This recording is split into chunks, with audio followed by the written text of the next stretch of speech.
Alright geezers, short one today. Time escapes me. But I am keeping to it. I am. This channel is nothing if not a bowel movement. This is regular. I'm going to talk about bands. Yeah, we did art yesterday. Today we're going to do bands. To reiterate the point once more, Earth versus the World season series 2 is on its way. Early March is the exciting debut. I've got some stories. I've got some stories, dear viewer. There's some good ones, honestly. But I thought I'd do music. Yeah, I thought we'd talk about music first.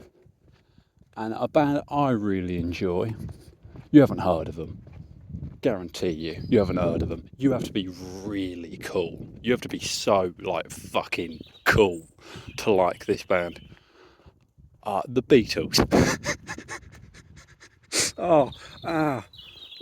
No. I'm going to be talking about a better band than the Beatles. I'm going to be talking about XTC. Do you know who XTC are? Or was, heartbreakingly enough? They were this group, right? And I can say this with confidence, the best thing to ever come out of Swindon. They were this group fronted by Andy Partridge and occasionally Colin Moulding. And they were just terrific. I fucking adore this band. Albums to check out: Drums and Wires, that's a big one. Not a personal favourite. A lot of people say that's their best. They are wrong, but respectfully wrong. There's some people who are wrong and they get called a paedophile for it, rightly so.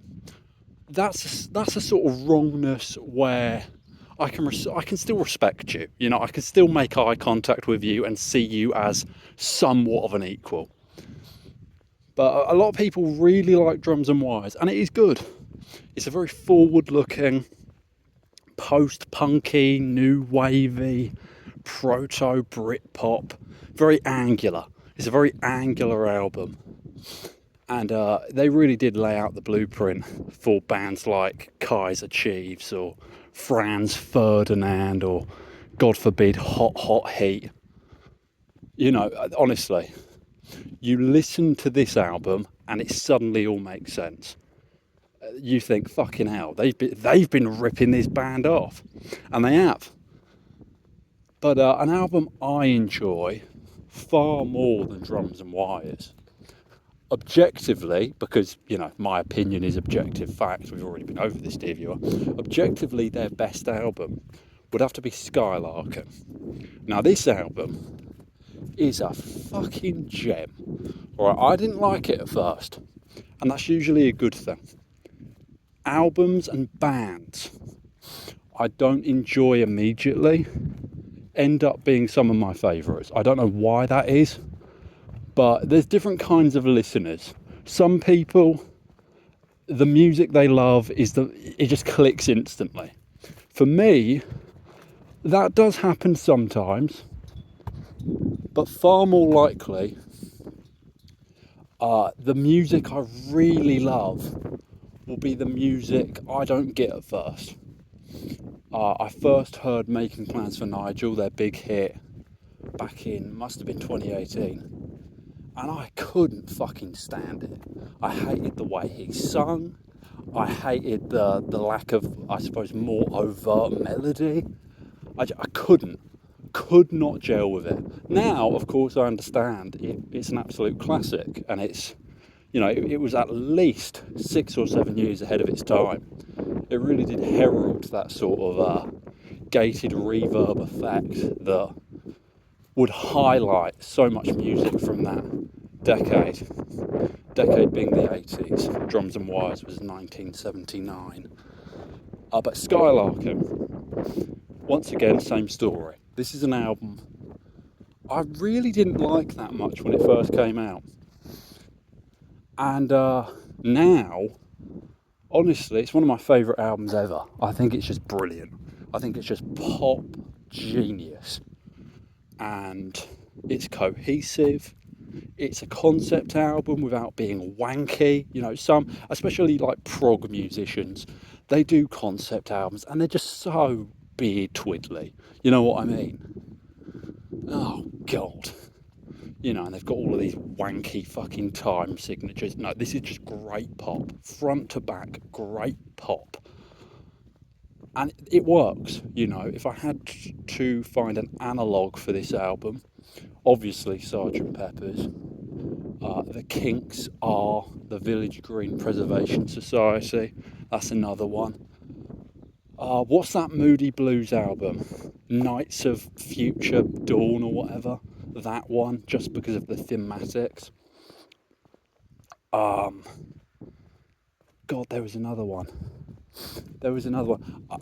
Lesser known, another album I really enjoy, The Pretty Things.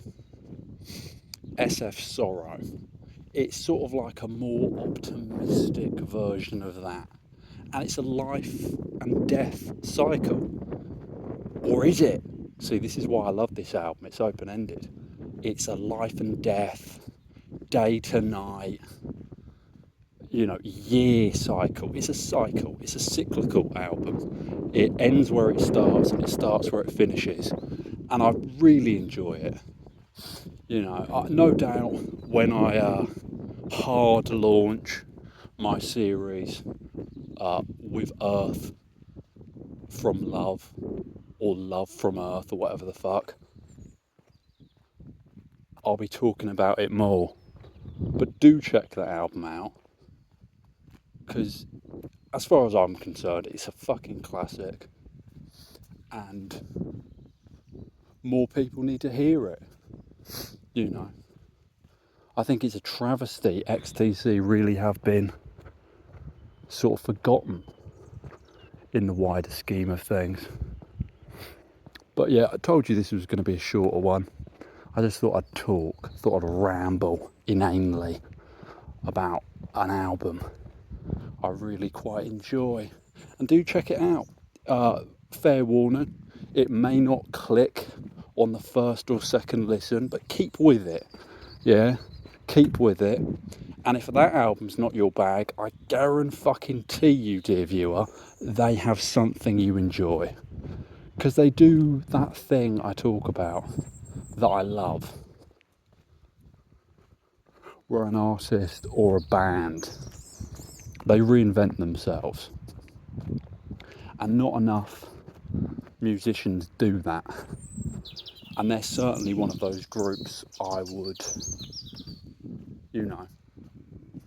I would consider them one of those groups. But anyway, another one that wasn't very funny. I've really got to do something about that. Don't worry, I'll be ranting about Israel tomorrow, so stay tuned for that. I love you, God bless yourself, and as usual,